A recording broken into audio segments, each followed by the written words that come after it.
नमस्कार दोस्तों क्या आप लोगों को पता है कि एक बार युधिष्ठिर ने दुर्योधन की जान बचाई थी। चलिए जानते हैं आज की इस वीडियो में कि युधिष्ठिर ने किससे और किस कारण की वजह से दुर्योधन की जान बचाई थी और कौन दुर्योधन को मारना चाहता था। जब गंधमादन पर्वत स्थित कुबेर के महल में 4 साल बिताने के बाद पांडव वहां से चले तो रास्ते में अनेक जंगलों में रुकते रुकते और जगह जगह पर अपने शौर्य और पराक्रम से दुष्टों का दमन करते ऋषियों और ब्राह्मणों के सत्संग का लाभ उठाते हुए वे लोग दैत्यवन में पहुंचे और वहीं रहकर वनवास का बाकी समय व्यतीत करने लगे।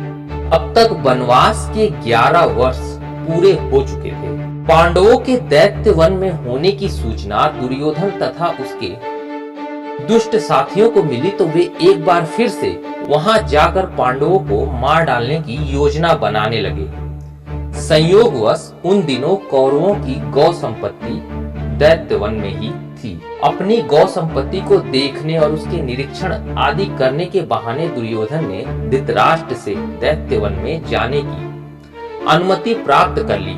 इस प्रकार दुर्योधन और उसकी दुष्ट मंडली ने अपनी एक विशाल सेना के साथ दैत्यवन में पहुंचकर वहां पर अपना डेरा डाल दिया। वे अपने राजसी ठाट बाट का प्रदर्शन कर पांडवों को जलाना चाहते थे। इसलिए बहुमूल्य वस्त्र आभूषणों से सुसज्जित राज महिलाओं को भी उन्होंने अपने साथ रख लिया था।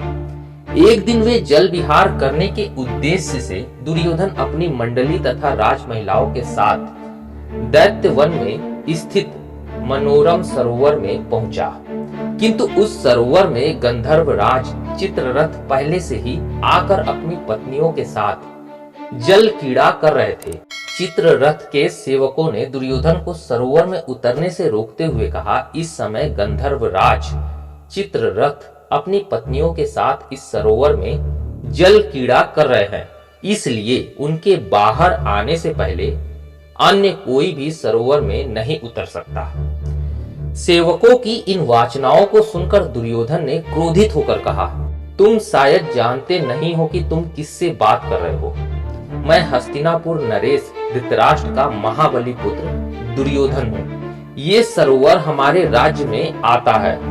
तुम जाकर चित्ररथ से कह दो कि इस राज्य के युवराज यहाँ जल विहार करने आए हैं और तुम्हें इस सरोवर से बाहर निकलने की आज्ञा भी दी है। दुर्योधन के इस घमंड भरे संदेश को सुनकर गंधर्व राज चित्ररथ को बहुत क्रोध आया और उन्होंने दुर्योधन तथा उसकी मंडली के साथ युद्ध आरंभ कर दिया। दुर्योधन के साथी और सेना कुछ समय तक तो युद्ध करते रहे, किंतु चित्ररथ को अधिक बलवान पाकर वे सभी दुर्योधन और राज महिलाओं को छोड़कर वहां से भाग खड़े हुए। चित्ररथ ने दुर्योधन और उन राज महिलाओं को कैद कर लिया। दुर्योधन के भगौड़े सैनिकों को जब कुछ नहीं सूझा तो वो वहां निवास करते हुए पांडवों के पास जाकर उनसे दुर्योधन और राज महिलाओं की मुक्ति के लिए प्रार्थना करने लगे। उनकी याचना को सुनकर भीम ने प्रसन्न होकर युधिष्ठिर से कहा, बड़े भैया दुर्योधन अपने राजसी वैभव का हमारे सामने प्रदर्शन करने यहाँ आया था। गंधर्वों ने दुर्योधन की दुर्दशा करके हमारे हित का काम किया है। आप कदापि उसे मत छुड़ाना। इस पर युधिष्ठिर बोले, भैया भीम, ये लोग हमारी शरण में आए हैं और शरण में आए लोगों की रक्षा करना क्षत्रियों का धर्म होता है। फिर दुष्ट स्वभाव का होने के बाद भी दुर्योधन आखिर में हमारा भाई है। उसके साथ की राज महिलाएं हमारे कुल की महिलाएं हैं और उनका निरादर होने से हमारे कुल को कलंक लगेगा। इसलिए उचित यही है कि तुम और अर्जुन जाकर उनकी रक्षा करो। अपने बड़े भाई की आज्ञा मानकर भीम और अर्जुन ने सरोवर के पास जाकर चित्ररथ को युद्ध के लिए ललकारा। उनकी ललकार को सुनकर चित्ररथ क्रोधित होने के बजाय मुस्कुराते हुए अर्जुन के पास आए और बोले, हे पार्थ, मैं तो तुम्हारा सखा ही हूँ। वास्तव में दुष्ट दुर्योधन अपनी सेना के साथ तुम लोगों का वध करने के लिए यहाँ आया था। इंद्र को इस बात की सूचना मिल चुकी थी, इसलिए उन्होंने मुझे यहाँ भेजा था।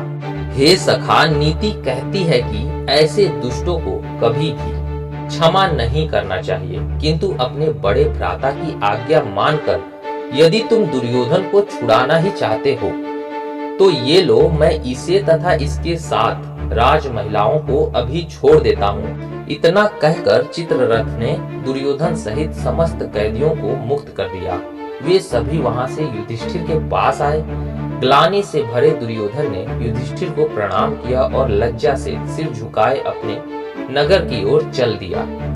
तो दोस्तों, इस तरह से युधिष्ठिर ने गंधर्व चित्ररथ से दुर्योधन को बचाया था, जबकि दुर्योधन पांडवों को मारने के लिए ही आया था।